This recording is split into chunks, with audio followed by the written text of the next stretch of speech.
Assalamualaikum warahmatullahi wabarakatuh. Perkenalkan, nama saya Suyanwar. Saya dari Prodi D3 Rekam Medis Informasi Kesehatan, kelas C reguler 1 semester 1. Di sini saya akan menjelaskan tentang sistem pelengkap respirasi dari mata kuliah anatomi fisiologi dengan dosen pengampu Pak Hendri Didiarto, Eskep NS MPD.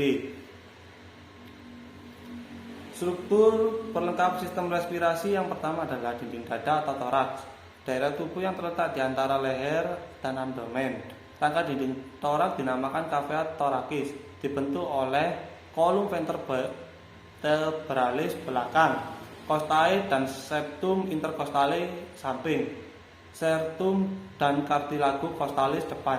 Bagian atas toraks berhubungan dengan leher dan di bagian bawah dipisahkan dari abdomen oleh diafragma. Cavea thoracis melindungi paru dan jantung, merupakan tempat perletakan otot-otot toraks, eksternitas superior, abdomen dan punggung.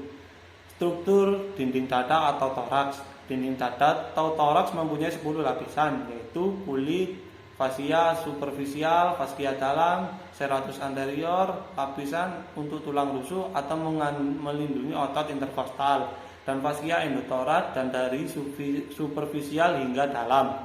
Bagaimanapun, lapisan otot berbeza mengikuti kawasan dinding toraks. Sebagai contoh, ia mungkin merangkumi otot seperti pectoralis major atau latissimus dorsi. Fungsi dinding dada, refleks menyelam, tidak bernafas dalam jangka masa yang lama dan berbahaya di dalam air sejuk. Tubuh seseorang mengalami perubahan sementara yang besar untuk mencegah kematian. Ini dapat dicapai melalui pengaktifan refleks menyelam mamalia yang mempunyai 3 sifat utama. Selain brakardia dan vasokonstriksi atau pencerutan vena periferi, terdapat pertukaran darah yang berlaku hanya semasa penyelaman yang sangat dalam yang memengaruhi rongga toraks atau ruang badan yang dilindungi oleh dinding toraks. Tulang rusuk atau costae. Tulang rusuk atau iga yaitu tulang panjang yang melengkung dan membentuk rongga rusuk. Tulang rusuk melindungi dada toraks, paru-paru, jantung, hati dan organ dalam lainnya yang ada di rongga dada. Fungsi tulang rusuk atau costae sebagai pelindung organ-organ penting seperti jantung, hati, dan paru-paru serta organ lain yang berada di rongga dada untuk membantu pernafasan saat otot-otot interkostal mengangkat dan menurunkan tulang rusuk, memfasilitasi dan mengembuskan nafas. Selain itu, memiliki kerangka sebagai kerja otot dada, punggung, dan perut. Juga korset bahu atas dapat menempel.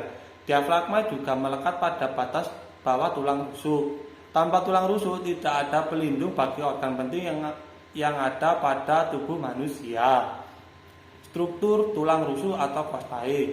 Jumlah tulang rusuk manusia yaitu 24 atau 12 pasang yang terletak di bagian kanan dan kiri. 7 pasang tulang rusuk pertama menempel pada bagian depan dada.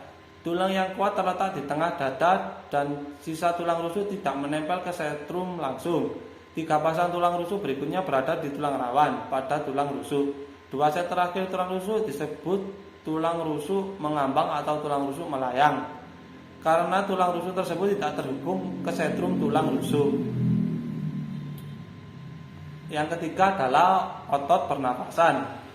Menurut kegunaannya, otot-otot pernapasan dibedakan menjadi otot untuk inspirasi, mencakup otot inspirasi utama dan tambahan, serta otot ekspirasi tambahan. Otot inspirasi memperbesar rongga toraks dan meningkatkan volumenya. Otot-otot ekspirasi menurunkan volume rongga toraks.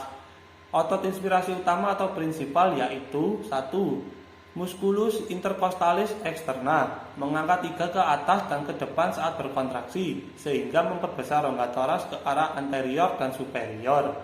Yang kedua adalah musculus intercartilaginus parasternal. Yang ketiga adalah otot diafragma. Otot diafragma berbentuk kubah jika sedang relaks akan memipih saat berkontraksi dan memperbesar rongga toraks ke arah inferior. Otot inspirasi tambahan atau aksesori respiratory muskul yang sering juga disebut sebagai otot bantu nafas, yaitu 1. Musculus calenus anterior, 3. Musculus calenus medius, yang ketiga adalah musculus calenus posterior. Saat nafas bisa biasa atau quiet breathing. Untuk ekspirasi tidak diperlukan kegiatan otot, cukup dengan daya elastis paru aja. Udara di dalam paru akan keluar saat ekspirasi, namun ketika ada serangan asma sering diperlukan active breathing. Dalam keadaan ini untuk ekspirasi diperlukan kontribusi otot-otot berikut. 1. Musculus intercostalis interna, 2. Musculus intercartilagus parasternal, 3. Musculus rectus abdominis, 4. Musculus obliquus abdominis externus. Otot-otot ekspirasi juga berperan untuk mengatur pernapasan saat berbicara, menyanyi, batuk, bersin, dan saat buang air besar, serta saat bersalin. Yang keempat adalah diafragma. Diafragma adalah otot rangka atau otot lurik yang membentang memisahkan organ-organ dalam perut, semisal usus, lambung, limpa, dan hati, dengan organ dada seperti paru dan jantung. Diafragma merupakan otot yang paling utama untuk bernafas. Merupakan lembaran-lembaran otot tipis yang bersinergi atau melekat pada ikat terbawah dan dipersyarafi nervus phrenikus yang berasal dari segmen 3, 4, dan 5. Struktur dari diafragma. Diafragma adalah sekat otot berserat berbentuk seperti kubah. Permukaan atas diafragma bentuknya cembung atau pada rongga dada, serta berbentuk cekung pada permukaan bawah rongga perut. Karena terdiri dari jaringan otot, maka diafragma bisa melakukan kontraksi dan relaksasi. Diafragma disusun oleh otot lurik atau otot rangka, sehingga pergerakannya bisa kita sadari atau volunter. Saraf yang mengatur pergerakan diafragma ialah saraf princus. Diafragma memiliki beberapa lubang yang fungsinya sebagai tempat lewatnya organ penting dari bagian dada ke bagian perut. Fungsi dari diafragma. Yang pertama adalah fungsi utama diafragma adalah berguna dalam proses pernafasan, yakni mengatur dan keluarnya udara dari dalam dan keluar tubuh lewat kontraksi dan relaksasinya. Yang kedua adalah diafragma mempunyai fungsi non pernafasan, yakni guna membantu mengeluarkan muntah, fases, urin, serta kegiatan yang membutuhkan peningkatan tekanan pada rongga perut. Yang ketiga adalah diafragma bisa mencegah mengalirnya cairan asam dari lambung ke esofagus serta kerongkongan. Yang keempat adalah kontraksi diafragma secara tiba-tiba bisa menyebabkan kejadian yang kita sebut dengan cegukan. Kejadian tersebut merupakan hasil dari pita suara semakin menutup karena banyaknya udara yang masuk ke paru. Cegukan tidaklah berbahaya, namun hanya bersifat sementara.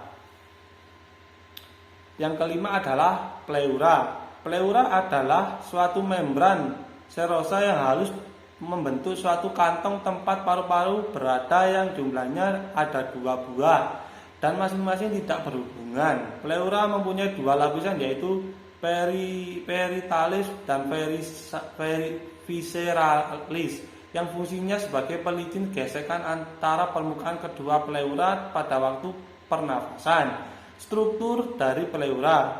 Di antara pleura terdapat rongga pleura. Pada keadaan normal berisi cairan pleura dalam jumlah sedikit yang berfungsi untuk memisahkan kedua pleura supaya tidak lengket. Fungsi dari pleura: 1. Sebagai kantong tempat paru-paru berada. 2. Menukar oksigen dari udara dengan karbon dioksida yang ada di darah. 3. Fungsi mekanis pleura dalam menurunkan tekanan negatif toraks ke dalam paru-paru. Sekian dari saya. Bila ada salah kata dan pengucapan, mohon maaf yang sebesar-besarnya. Saya akhiri. Wabillahi taufiq wal hidayah. Wassalamualaikum warahmatullahi wabarakatuh.